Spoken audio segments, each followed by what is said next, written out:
I'm not saying you can't do space opera with noir. It's the kind of space opera where the hero always wins and does it with a tip of the hat and a dashing smile and always gets the girl at the end. It's me.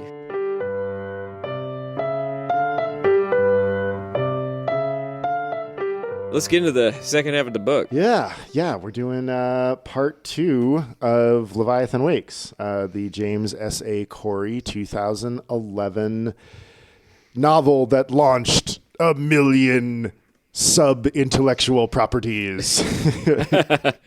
At least 8 more books, a beloved TV series, apparently a bunch of spin-off books, and a role-playing game. There is an Expanse role-playing game. It started as a role-playing game. It did. I have more questions. I have more trivia about that today. We're going even further back in the Wayback Machine. I actually am as much excited about the trivia that I came up with as I am like talking about the book. And I have both a trivia question for you and a bonus extra credit. You can only get a ding, you can't get a buzz. Trivia question as well. Oh, that's great. I also have a little redirect for later, so this should be fun. Cool. But so last time we left off, our heroes Miller and Holden were basically trying to make their way through Arrow Station, where a giant alien biological weapon has been unleashed upon the population by a bunch of ne'er-do-well scientists from a company that we think is called Protogen. We've bumped into Protogen as a security detail, but apparently they are some sort of large multinational is the wrong term in this setting. But everybody in Arrow Station is turning into a vomit zombie, basically headed in the direction of what happened to Julie Mao. Yeah. They think that Naomi is probably waiting with the Rocinante. Holden gave her kind of a time limit, and at first we thought that they had departed, but really Holden and Miller have no other choice but to just go and see. Like, we might as well go. It might still be there. Right. They're either going to die of radiation poisoning or get turned into vomit zombies, so you might as well go.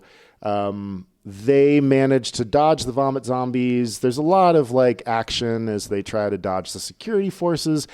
They make it to the docks. Naomi, of course, has been waiting for Holden. And Holden and Miller are basically hooked up to the ship's sort of sick bay, AI-powered sick bay that can treat anything. It's a very role-playing game dynamic because 2 days later they're more or less fine. Although we do learn that they're going to have to take cancer tests once a month for the rest of their lives, which is unfortunate. But basically they make it and they are healed. I should say that Holden then confesses his love for Naomi and she sort of rebuffs him. Not entirely rebuffs him, but basically says, I'm not really sure if you love me or if you just want to sleep with me. And he's a little bit rebuffed. Then they do some research and they find records that reveal that Protogen discovered the protomolecule. I guess they find the ship that Julie Mao had used to escape the pirate ship. And they find some records and they get this incredibly expositional communique from a scientist that kind of gives the whole backstory of what we were calling the Phoebe bug, or now calling the protomolecule.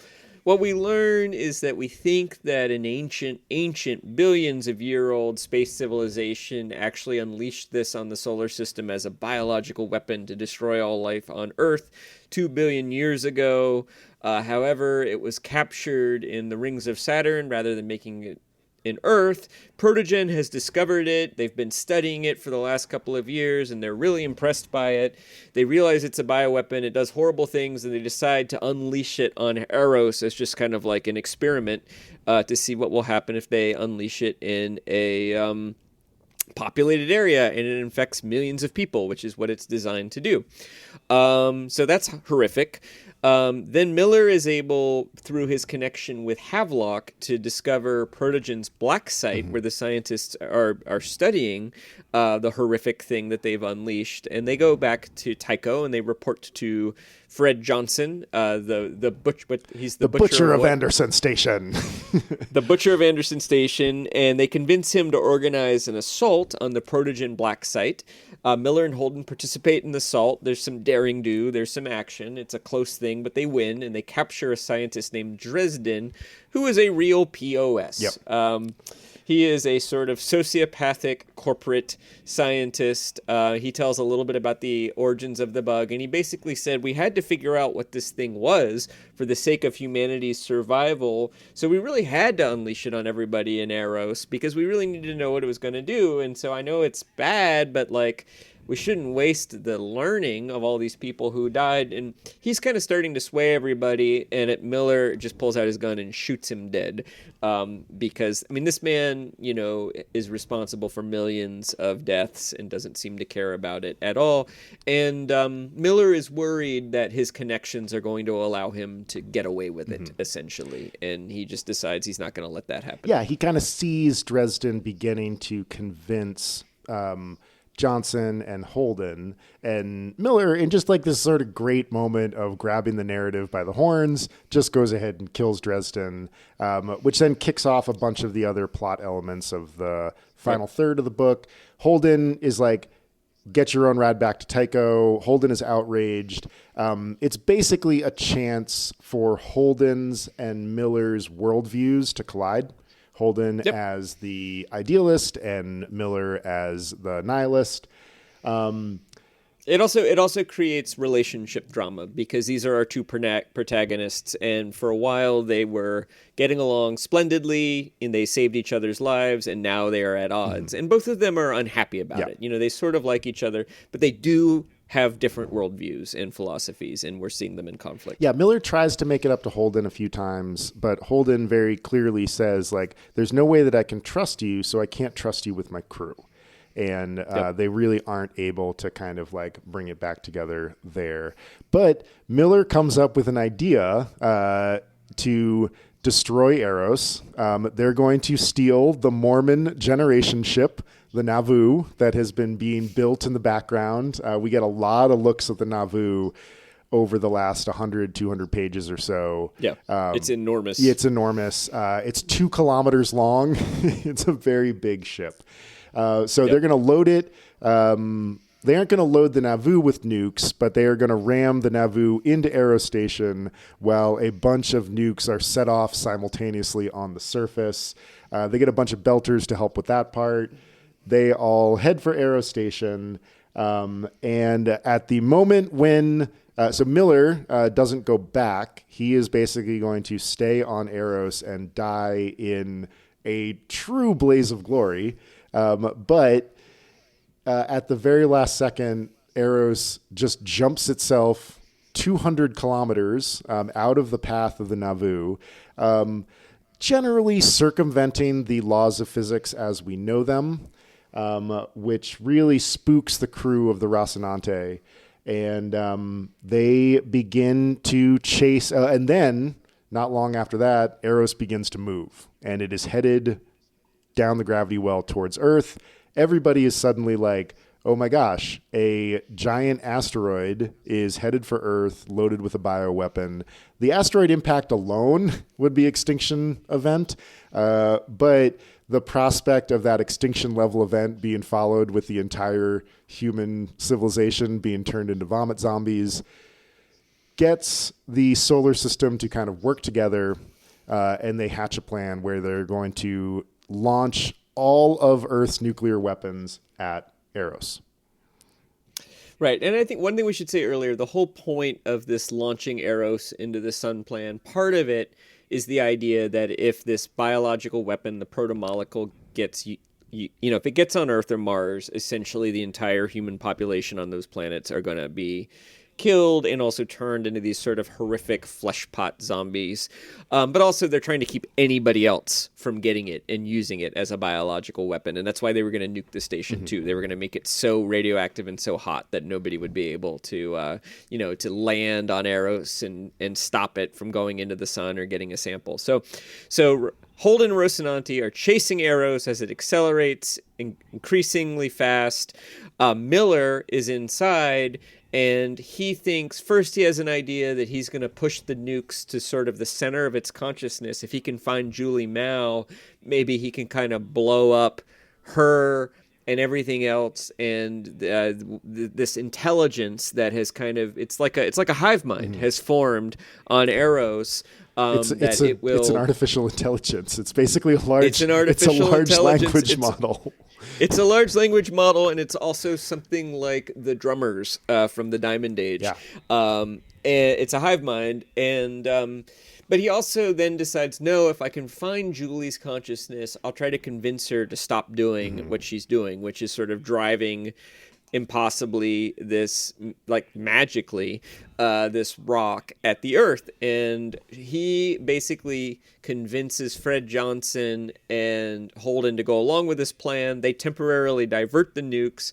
Miller realizes that Julie is the center of consciousness, that Julie Mao is probably controlling the consciousness of this intelligence.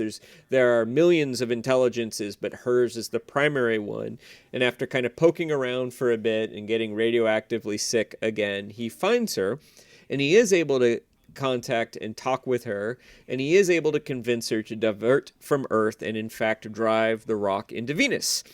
And so Holden and the rest of the solar system watch this in stunned relief. The Earth is saved, but we don't really know what's going to happen to the protomolecule on Venus. We also don't know if Miller survives or not. I don't think we see, the last thing we see, he's kind of like, Slim Pickens at the end of Dr. Strangelove, like riding the bomb into Venus. But, they might have a gentle landing, and Julie might find a way to preserve his life. He was also starting to become infected by the protomolecule, too, and we don't know if that's going to continue. We also know that the way that Holden bargains for this to happen, to convince Earth to divert the nukes and all of that, is that he gives the last sample of the protomolecule to Fred Johnson. We get an epilogue where Johnson briefly considers doing the right idealistic thing, and there's a great line where he says, like, it would have been a very noble failure. And the book ends on the same phrase about giving humanity the stars that Dr. Dresden had said. Setting up Johnson to become maybe more of an anti-hero in the future, perhaps. Correct. So, by this point, we've talked a lot about first halves of books and second halves of books. Are books too plot heavy? Are they too theme heavy? As I was kind of thinking about this, one thing that I hear a lot from the people I work with is very often they will say, I really felt it in my legs, but I didn't really feel it in my lungs. Or like I was breathing really hard, but I didn't really feel it in my legs. Sort of a disconnect between the driving forces of our cardiovascular and muscular systems. And I was kind of wondering, for you, are you experiencing a similar disconnect that we've experienced with like the second half of The Long Goodbye or some of Neil Stephenson, all of Red Harvest? Where is this novel landing for you on that seesaw of plot and theme? Is the thing that I threw in there. I wasn't sure if it's plot versus idea or plot versus theme. I don't know, somebody at us, but I think you get what I'm saying.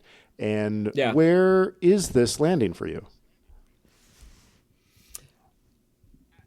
I found the second half of the book to be a perfectly entertaining, thrilling, but ultimately sort of disappointing read until Miller realizes what's happening with Julie's consciousness and connects with her. And that part I really, really liked, but I felt like the second half of the book was driven by the necessities and exigencies of, is that the right word, of plot? Yeah. More than anything else. There were some nice moments. I think the romance between Holden and Naomi felt sort of nicely written. There's some funny set pieces. There's a kind of funny moment where Miller doesn't realize that Fred Johnson is a military general and kind of lectures him about how hard it is to land an invasion force on an asteroid, which is, it's just like, you know, it would be like lecturing Beethoven about how hard it is to write a symphony, you know, sort of hilarious moment of irony. But I mostly felt like we were just in kind of an adventure yarn, and I felt like the efforts to kind of maintain the themes, to me, they felt just a little thin. I think Holden's objecting to Miller's shooting of Dresden is the most interesting thing of the second half of the book. I think that's the most interesting idea that develops, but it's kind of underdeveloped, and it's also kind of cast aside by Naomi. Naomi is just sort of like, you know, he's right. That was the right thing to do. And Holden's like, yeah, I'm not sure. And she's like, yeah, he's right. And, you know, you're sleeping with me now, so you should probably agree. And Holden's like, okay, board, fine. Dude. Get on board, dude. You know, and I guess I also feel like the setup was such that it was actually pretty clear that Miller was right. And I think you probably could have made that more ambiguous in an interesting way.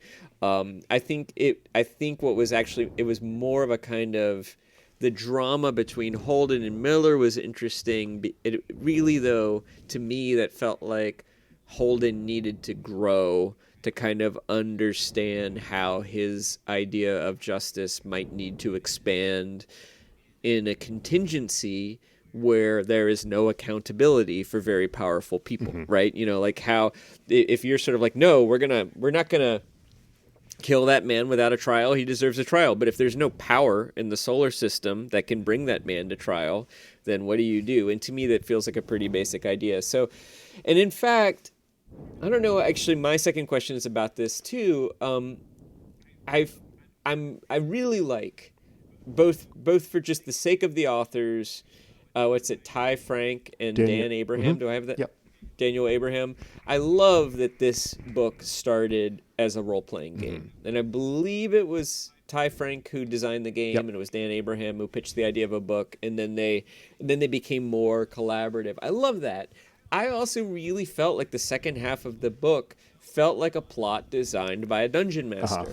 You know, I haven't been playing Dungeons and Dragons recently for very long. I played as a kid, and we've been playing again. So my experience, I actually wanted to ask you about this, but what I felt like what we got was a series of pretty self-contained adventures where this band of, you know, adventurers who, through kind of a really bizarre coincidence, got like a perfect sort of base ship. You know, the Rocinante is like perfect for a band of D&D adventurers.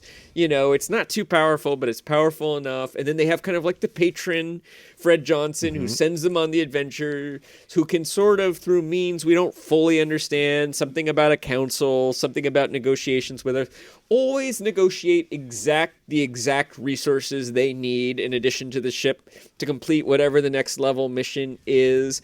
And it felt like a series of scenarios that would be really, really fun to play in a role-playing game, but just a little bit, maybe, I don't know, implausible or predictable, or just maybe something where the plot just drives everything in a way that things like theme, things like tone, things like character development become sort of secondary. And as such, while it's still fun to read, it, to me, sort of slipped from greatness until kind of like the very end, where it kind of clawed back some greatness in the relationship between Miller and Julie. But that was a very, very long answer.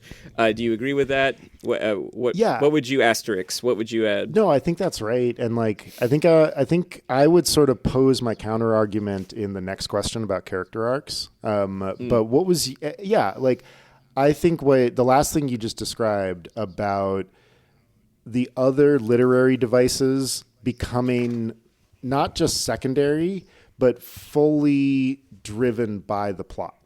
Like, we don't get conflict or character development or anything like that that isn't plot dependent. And versus if you go to a different genre, you might find things where devices like theme and character and conflict drive plot. And, so I think that's kind of what's happening here in the second half of this book. And it's understandable. And I think the way that I am kind of like coming to terms with it deals with the character arcs of the characters. But first, do you have a question about the adventure part of it? Yeah, well, I think we're all driving at the same question, which is, I recently was reading some of Hemingway's, not A Farewell to Arms. Was it A Farewell to Arms? Or it's the one set in the Spanish Civil War. For Whom the Bell Tolls? No, For Whom the Bell Tolls, yeah. And that is a book that relates a series of daring do adventures in military fashion that makes it very clear that while there's a certain nobility to the life those characters are living, that it's not fun. It's not adventurous. I can also think probably the best example of this, of everything we have read, is probably The Forever War, where, like, would you want to be Mandela? Like, no. I don't think so. No. And these guys kind of feel like they're having fun, right? They're on the Rocinante. They've got some good weapon systems. They've got some good allies. They're going to go out and blow up some psychopathic bad guys, and they're going to feel good about it, and then they're going to have sex afterwards and drink some tequila, and it just feels like a lark. And I guess my question for you is, I don't think there's anything wrong with adventurous space opera. I love Star Wars. But I also really, really admired the parts early in the book, especially with Miller, but Holden gets some of this too, but really with where Miller is starting to recognize that he's starting to enjoy killing and being horrified about it. And also that passage I read last time about, the body being spiked to the wall, and how the cops were sort of jaded about that, and how it was just seen as sort of a natural consequence, and how that kind of jadedness creeps into this world, and the psychology of living in the belt, where, yes, justice is important, but if you mess with somebody's water supply or air supply, you're probably just going to get spaced or nailed to the wall. We don't really have time for courts and things like that, and how that can mess with your mind. I thought all those ideas were really, really fascinating. Then I'd say the middle third of this book is really daring do. And so I guess my question for you is, do you think those two things can coexist? Can you have fantastic adventure and kind of gritty, character-driven noir that is about the effects of violence and danger on the soul and the psyche? Yeah, I think you can, because I think that you just described Chinatown. Like it is like Chinatown is so dirty. Like, it feels grimy, but it also it doesn't feel real, but it does feel like reality has been turned up quite a bit. And the stuff that's getting turned up is the sort of tawdry aspects of human nature, of just how self-centered we can be, and the outcomes of that.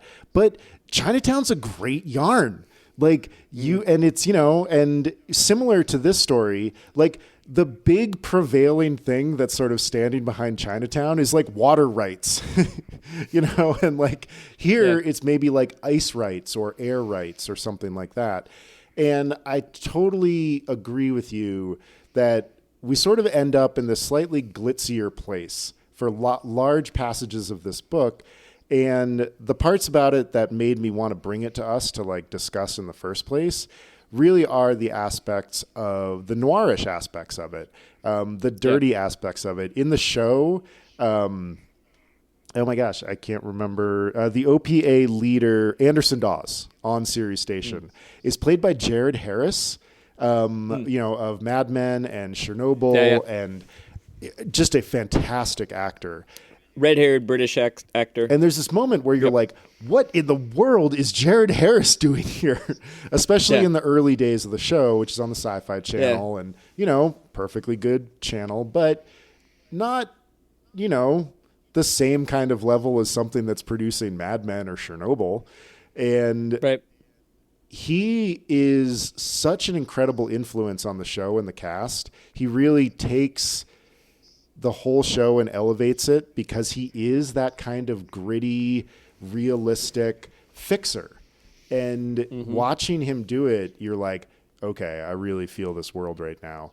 But like a lot of this second half of the book is like torpedoes and space dog fights or the threat of those things. And the space sections are so sort of sanitized and clean. The Rocinante keeps getting described as Amos is like, there's not going to be anything for me to work on here. Those Martians, like everything's beautiful. And there's a coffee maker and things are very ungritty. So I think it can be done. And I think this book does it in places, but I wish that they had sort of turned down some of the page turner aspects of it and gotten into more of the stuff that you and I dig, which is like, okay, like the gritty nature of the life in the belt, which I think is just so interesting. Like there are these people that have been living there for centuries. They haven't evolved, but they've adapted. And there is this really interesting social dynamic between the Belters and the inner planets that I find just really well drawn and really interesting. But the like hardcore space opera parts, Well, and I guess what my question was, can they coexist? And you're saying yes, they can, which would then draw the conclusion that the coexistence is not particularly artfully done in this book. And that might be, and I don't know if that's a question of tone or if that's just a question of volume, like there's just a sort of too much adventure. Or I do think part of it is, the Rocinante not only, I don't think anybody, once we lost the medic, I was just like, I don't think anybody else is going to die. I feel pretty confident about that. I start feeling the plot armor, right? And, like their mentor is George R.R. Martin, and you do not feel the plot armor, especially in the first few books. Nope. And I think also that dogfight where they take the station, it's nail biting, right? Because they almost get blown up, but they make it, but they're basically unscathed. It's like they write it in such a way that you're like, wow, that was a close one, but they're completely fine and nobody's wounded and they're all completely fine. And they're just going to go back. It is like the end of a D&D adventure where everybody's down to like 2 hit points and then you're just going to get a long rest. And then it's like it never happened. Yeah. And the ship is beat up, but like that's what ships are there for in D&D is to absorb the money and the hit points of the players. Exactly, yeah, and the fights. It did really feel like there were multiple occasions in this book where the characters' hit points were draining, and hit points. I understand, for those of you who don't play D&D, this is the way you keep track of your character's health. It's a very crude but workable system that allows you to swing swords and cast spells at people and kind of keep track of what happens. It doesn't really resemble how the human anatomy works, essentially, if your hit points go down to 0, you're unconscious. It's sort of, and you're at risk of bleeding to death. But if you recover from that, the next day you're totally fine. And there's actually a lot that can happen to you short of dying, but also short of being totally fine. I mean, we get a little bit of that with their radiation exposure and stuff like that, but it does start knocking on the plausibility door for me too. And it just started to feel like, I feel like we're in Star Wars, and when I'm in Star Wars, I don't feel like I can be in Chinatown. I don't feel like I can be in The Long Goodbye. I think I don't know. To me, they don't really smish together. I think you could have a world. Well, when I say Star Wars, I don't mean space battles and lasers and things. That's fine. I think a world in which all the characters make it and are capable of superhuman feats. You know, that Luke Skywalker. There's a reason that Luke Skywalker and the Christopher Reeve Superman movies came out around the same time, and that the same composer did the soundtracks. You know, that they're really, that Luke Skywalker and Darth Vader are kind of like comic superheroes, even though they're sort of technically humans. I mean, they can fly, they can jump, you know, they have magical laser swords, and even, you know, the lasers in the spaceships have this kind of supernatural quality to it. So it does, I don't know, it feels like a level of superhero action adventure that to me just doesn't work with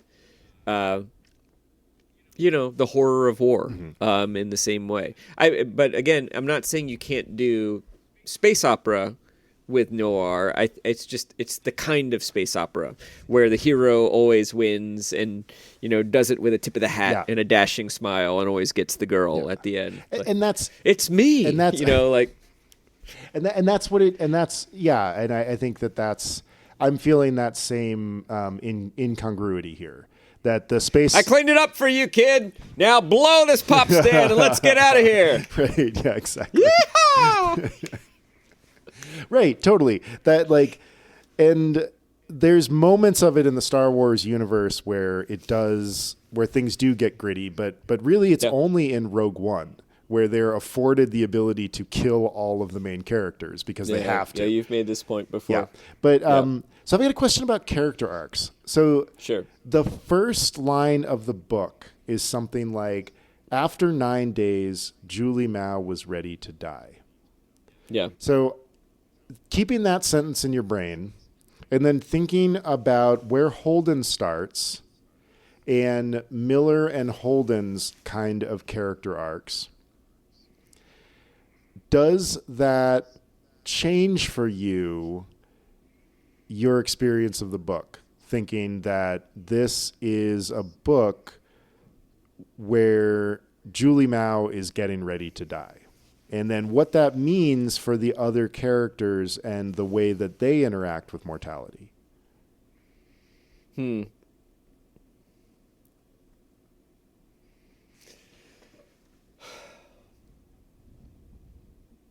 After 9 days... No, but I might be missing something because, I mean, the first sentence of a book is always very important or should be very important. But I also, in this case, think it's very situational. Like, we know that Julie Mao has a destiny, and that sort of points to it. But also, until we're about halfway through the book, the reader could just as easily expect Julie Mao to survive unscathed. And actually, at the end of the book, there's even the possibility that Julie Mao could survive unscathed. I don't know what's going to happen in the future books, but whatever the proto-molecule does, I think one of the things it could do is give her body back, right? It's got plenty of stuff to work with. I don't know why it would do that. I don't even know that we know that the proto-molecule is necessarily evil. You know, that's the protogen interpretation of, you know, it's some kind of bioweapon, but it's not like it came with a manual that said, this is a biological weapon designed to destroy life on Earth. So all of that to say, well, let me talk about Miller. I do think, my feeling is that Miller's character arc roughly stops when he finds Julie Mao, and he never really changes after that. That finds her the first time when she's dead. When he finds her in the bathroom and she's dead, I don't think his character develops any further after that. I think when he decides to die on the asteroid, he's in the same state of mind as when he found her the first time. And then when he convinces her to turn aside, it is an act of heroism, and it's an act of insight, and it's an act of kind of avuncular or fatherly love that he's developed for her, maybe romantic love too, but I think he's relating to her sort of like a father and a daughter, or an uncle and a niece. And I don't think that changes. I don't think that his, there's this sense of like, oh, is he becoming too familiar with death? Is that why he kills Dresden? No, I don't think so. I think that Naomi's explanation of why he killed Dresden works. I think that's what we were being set up for. I actually think that if Miller was starting to become morally compromised, he kind of actually finds the balance he needs to find. I don't think he becomes insane. I don't think he becomes suicidal. I just think he doesn't have much to live for, and he's decided to live for Julie Mao. So I don't see a lot there. In a way, the sentence you said, after 9 days, Julie Mao is ready to die. I do think that Holden was ready to die for the entire second half of the book. Miller was ready to die for the second half of the book. In terms of Holden, I think Holden's arc is very interesting until about that half of the book as well, because he's assuming responsibility in the mantle of leadership, and we're seeing him sort of change and, being less trusting and being basically like, he's not part of the military. He's the captain of his crew, and they're kind of mercenaries, and he's loyal to them. He kind of evolves in this interesting way. And then I feel like he gets stuck there, too. And I think the conflict between him and Miller, check this out, is driven by Holden's negative capability. I think that it's kind of a false conflict. I think because I don't know, maybe you disagree with me, but I think Holden's being kind of a jackass. Like I think that, yes, he probably was right to observe that Miller was killing those guards too easily. But Miller also observed that, and I think he pulled himself from the brink of that. And so the fact that Holden's like, and you killed this psychopath who killed 1.5 million people and was probably gonna get away with it. I'm like, yeah, that one kind of felt justified to me too. So I don't know, maybe I'm just babbling at this point, but I sort of lost the arcs about midway through the book, and I don't really think I got them back. I think that Miller has the better ending of the two. Because he completes the thing his character is supposed to do. He finds the quarry. Yes. Like he does. He solves. And it's a classic noir ending because he completes his mission and he finds the missing vulnerable person, and he's able to help them a little, but not as much as he had hoped. He can't totally protect them, but he can also protect them a little bit. And that's sort of why I asked this question, because if you think of it, like the broad strokes of the character arc is that Miller becomes more suicidal and more nihilistic as the book progresses. Like at the beginning of the book, we get the sense that Miller thinks he still has purpose in his life. Yeah. And the events of the book kind of show him and show us that he doesn't, except for this case that he gets kind of obsessed with. Julie also, we learn right from the get-go, is ready to die, and she does. I mean, like, she leaves that storage locker and is infected very soon after.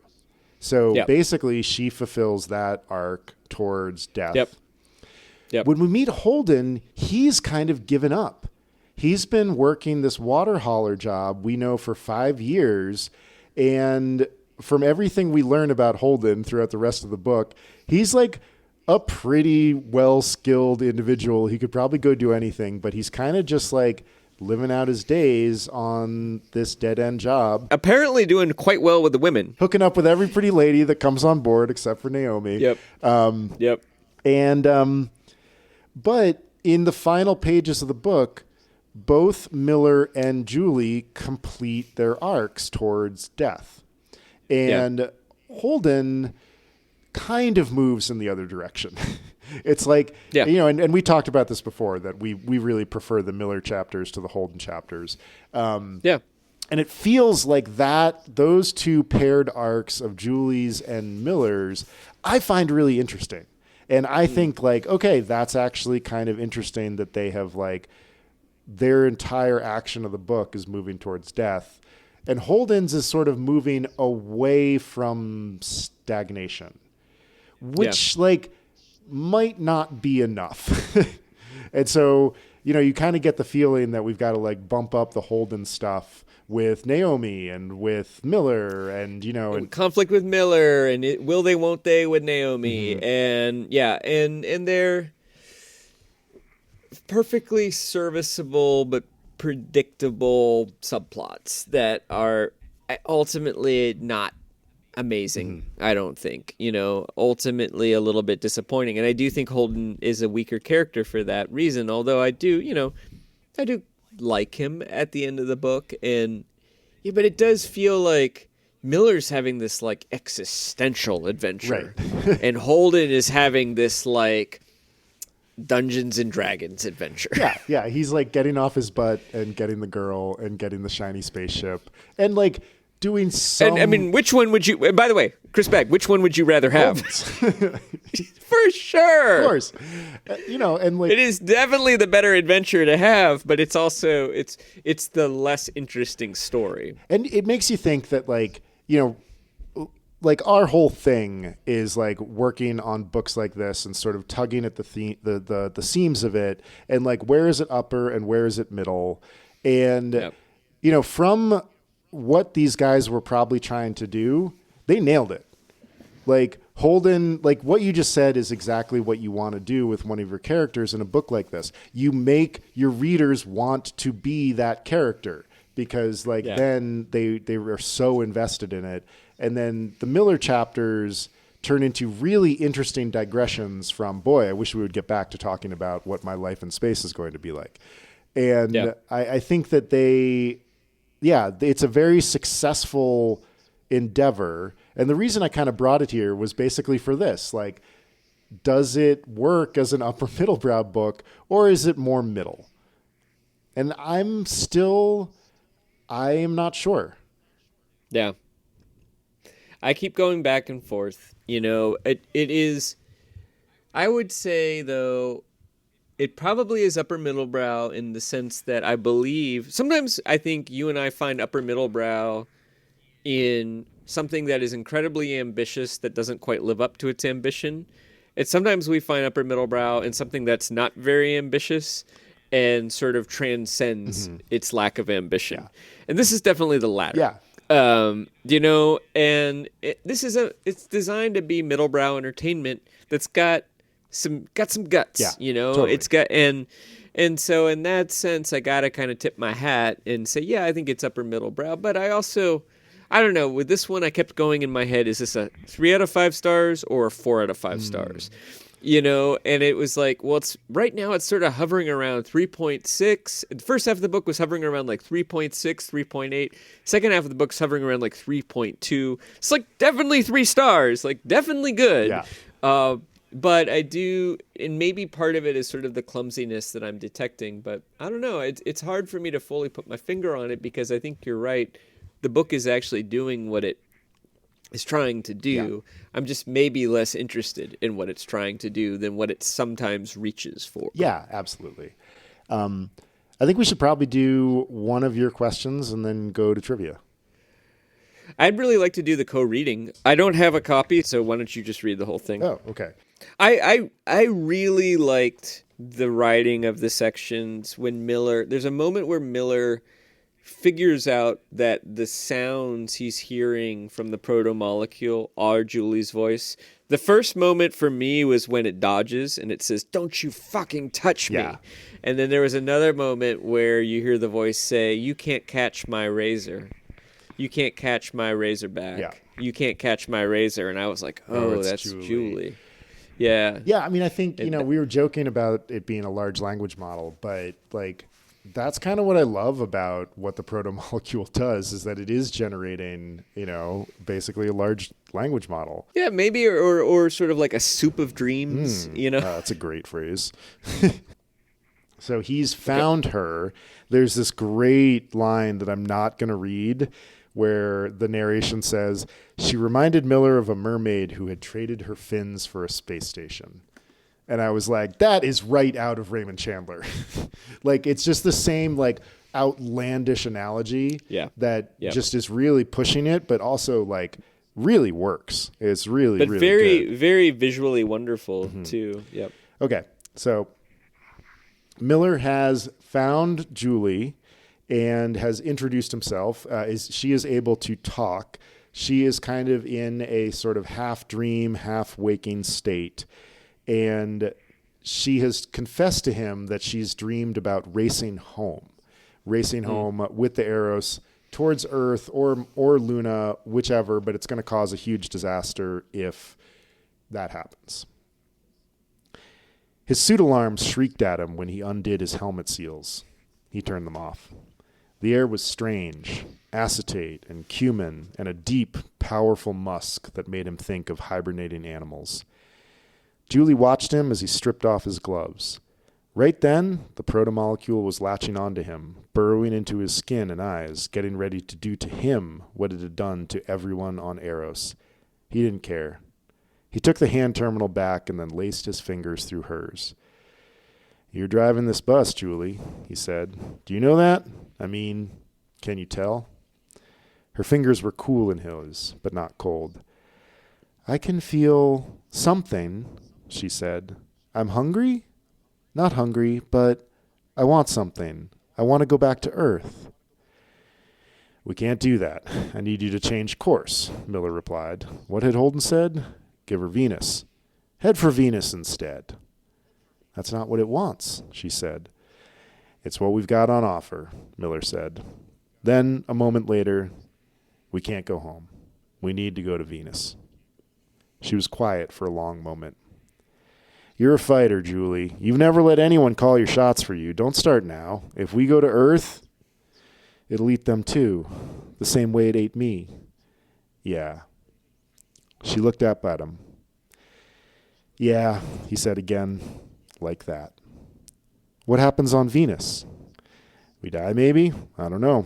But we don't take a lot of people with us, and we make sure no one gets a hold of this crap, he said, gesturing at the grotto around them. And if we don't die, then, well, that'll be interesting. I don't think I can. You can. The thing that's doing all this, you're smarter than it is. You're in control. Take us to Venus. The fireflies swirled around them, the blue light pulsing slightly, bright and dim, bright and dim. Miller saw it in her face when she made the decision. All around them, the lights went bright, the grotto flooding in soft blue, and then dimmed back to where they had been before. Miller felt something catch at the back of his neck, like the first warning of a sore throat. He wondered if he'd have time to deactivate the bomb. And then he looked at Julie. Juliet Andromeda Mao, OPA pilot, heir to the Mao Kwiatkowski corporate throne, the seed crystal of a future beyond anything he'd ever dreamed. He'd have plenty of time. I'm afraid, she said. Don't be, he said. I don't know what's going to happen, she said. No one ever does. And look, you don't have to do this alone, he said. I can feel something in the back of my mind. It wants something I don't understand. It's so big. Reflexively, he kissed the back of her hand. There was an ache starting deep in his belly, a sense of illness, a moment's nausea, the first pangs of his transformation into Eros. Don't worry, he said. We're going to be fine. It's great. I love that section. It's really good.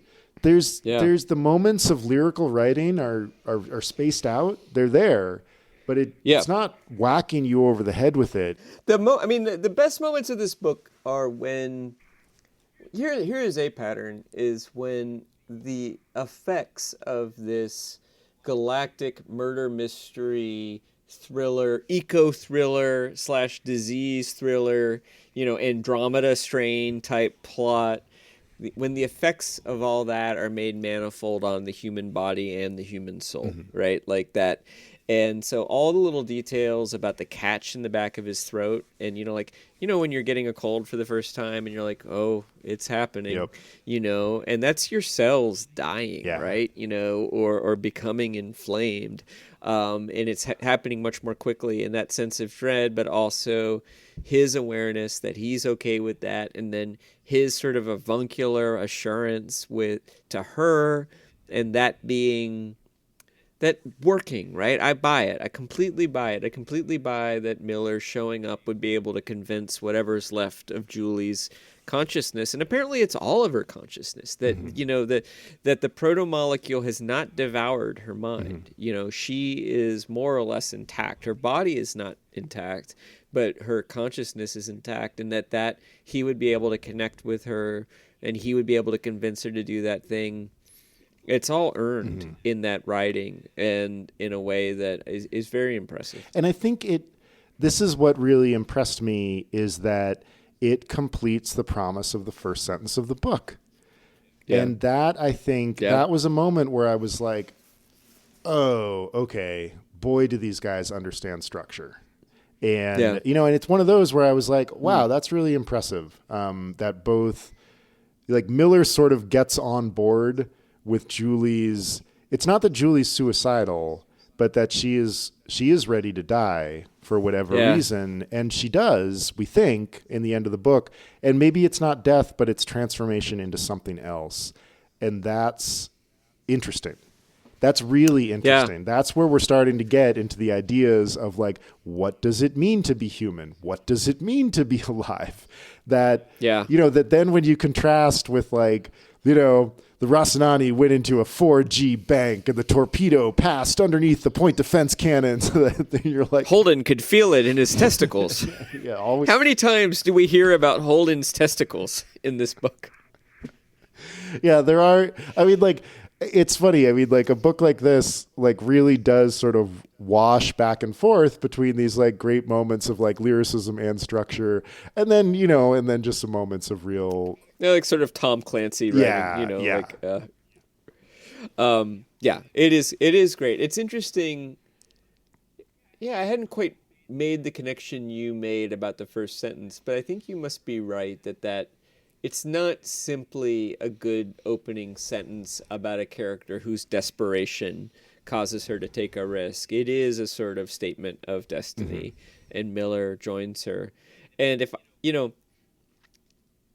if I were curious at all about the next fate, my only real curiosity is about the fate of Miller and Julie Mao. I'm not really curious about the proto-molecule. I'm not really curious about the alien civilization. I'm not really even curious about Holden and Naomi. He's a good dude. I wish them well.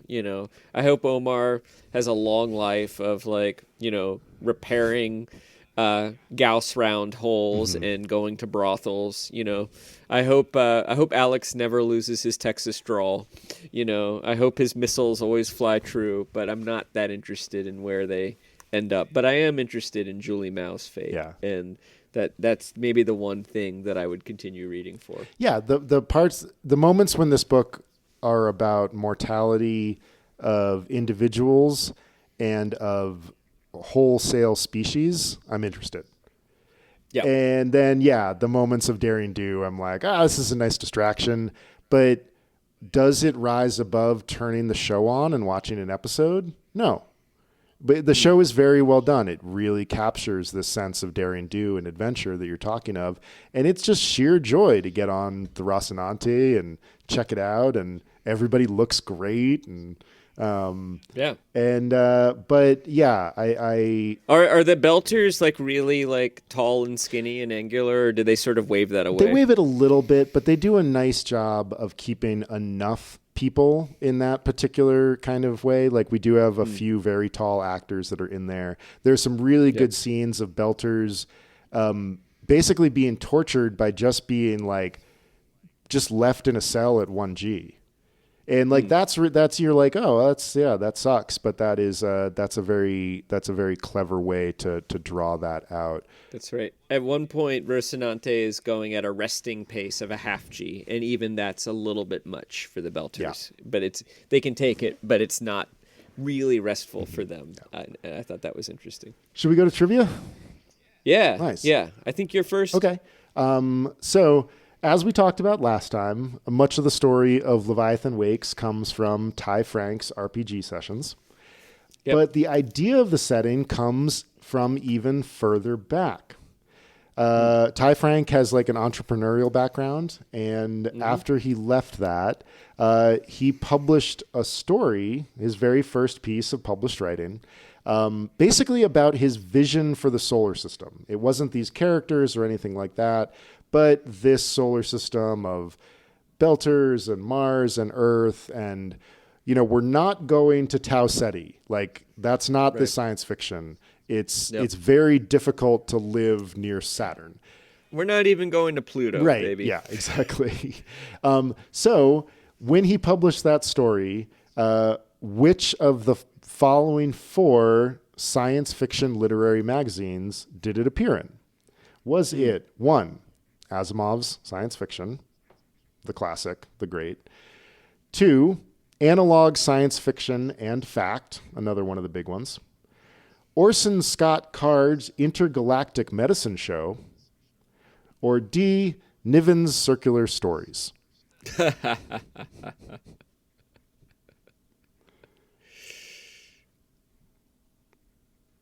Give me A and B again. A is Asimov's science fiction, and then B is Analog Science Fiction and Fact. And I think it's a spoiler. I've only invented one of these, and it's the Niven option. So all 3 of these are real.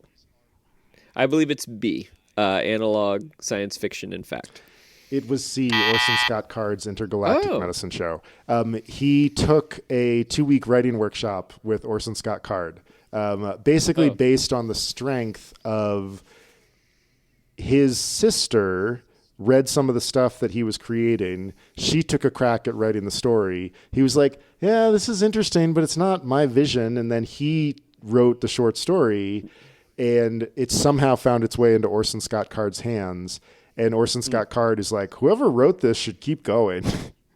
Yeah. And then Ty Frank reached out and was like, well, that was me. Can I come to your writing workshop? There is a real Ender's Game like quality to just sort of like the volume of action and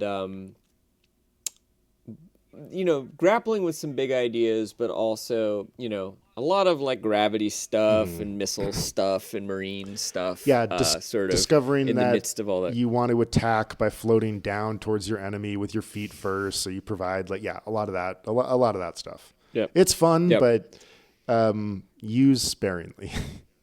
Yeah.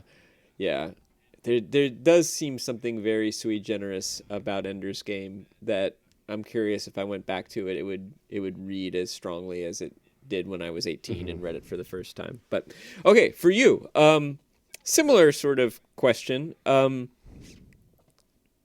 Okay, the name James S.A. Corey is derived from both writers. The pen name is Daniel's middle name, Ty's middle name, Daniel's daughter's initials, all combined together. And the goal when they created that name was to summon a particular effect, I'll just say.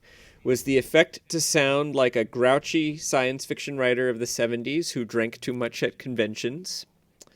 A. B. To sound like the sort of fantasy writer with lots of initials who develops a language and world backstory to a degree completely unnecessary for the storytelling goals of the series. C. Was it to achieve an effect inspired by their mentor, George R.R. Martin, who once quipped, "You need at least 4 names to be successful in this business"? Or D. It is the name of the man hosting Louis Wu's birthday party at the beginning scene in Ringworld. Oh my God, that would be so great. These guys have read Niven. Of course, yeah. I'm going to go with C because we do know that there is a George R.R. Martin connection. I'm going to go with that one. Their mentor, George R.R. Martin, once quipped, "You need at least 4 names to be successful in this business." No. The goal was, A, to sound like a grouchy science fiction writer of the 70s who drank too much at conventions, and to which Ty then adds, "We love those guys," which is pretty obvious. Yeah, right. Yeah, totally. A double buzz episode. Which reminds me of reading about Joe Haldeman and filk music at sci-fi conventions in the 1970s. That's right. Filk music. I loved that. Oh, my God. But I do have a bonus, so this can redeem your buzz. So Daniel Abraham gives what explanation for the title Leviathan Wakes? A, it's a reference to Hobbes' Leviathan. B, it is a signal to the reader of the author's pretentiousness. Or C, it is a reference to H.P. Lovecraft and the demon creature Cthulhu, who was alternatively referred to as Leviathan in some Lovecraft stories. Yeah. Oof. Boy. A and C are very attractive.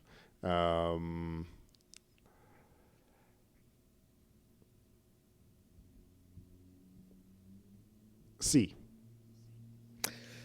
It is, in fact, B, God damn it. A signal of the readers of the author's pretentiousness. There's a quote somewhere from Daniel Abraham, which is like, "Yeah, we gave it that name because we wanted the readers to know that we are pretentious." Oh, my God. Which makes me just love these guys. So fucking great. I mean, I've been critical of this novel, but I love everything about the story of how it came to be. And I think, what a great world it can be where you can sit down and play some role-playing games with your friends and then turn that into a novel, get some advice from George R.R. Martin, and turn that into, a IP that allows you to live the writing life and make a good living and explore more. space. Yeah. Gosh, well, okay. A rough night for trivia, but I'm feeling... Yeah, but that's all right. You only get one buzz. Yeah. So I've got a redirect about will we read this book again? Okay. You've tipped your hand a little bit already, but are you going to read the second book? I don't think so. I don't think it hooked me. I'm just not that. I'm just this idea of it's just like the Andromeda strain meets some Isaac Asimov novels. I don't know. It was well done, but I don't really care that much. And I could see lots of different directions that the proto-molecule could go, but I don't know. That said, maybe I'll be at a beach house one day and it'll be on the shelf and I'll be like, "What the hell? The first one was fun." Yeah. So who knows? But I'm leaning to no. Yeah, I can see that for sure.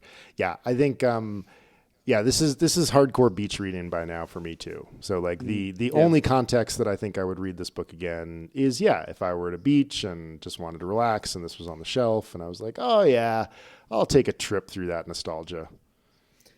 I mean, I would read the Foundation trilogy again first before reading this again or reading the next one. I would maybe go back to some of the source material first. But I don't know. Maybe I'm being too mean. I do feel like this would be a really fun book if you had a rainy day at a library and you saw it at the the popular fiction shelf and you're just like, whatever. That would be fun. Yeah. Find a beanbag somewhere and read the next book, and it would be great. So maybe I'll go back on my probably not. I do, as I said before, I'm very charmed by these fellows. Yeah. As writers, I like what they have done. I'm happy for them. But ultimately, I did not find it to be I did not find the premise to be so intriguing that I felt like I wanted to stay in the world. Yeah, 100%. Well, everybody, next up, so we are leaving the worlds of relativistic noir, and we are headed to Ripley en film. Wow. And I'm so excited about this. And the first one that we are going to watch is Purple Noon, the 1960 French production directed by René Clément. And we should say it's available to stream at Amazon Prime and Criterion for affordable rates. So you can find it. It's not that hard to find. Upper Middlebrow is a small point production. Chris Bagg and Jesse Dukes pilot the ship, target the weapons, and repair the reactor. Music by Ben Pajak and Jesse Dukes. Design and website by Chris Bagg. We are supported by Jenny Grieve and Justin Reich. Thanks so much, guys. And as a reminder, Jesse and I are both writers and editors, and we can help you with your writing, podcasting, or editing project. You can see some of our portfolios and learn more at our respective websites, chrisbag.com and jessedukes.com.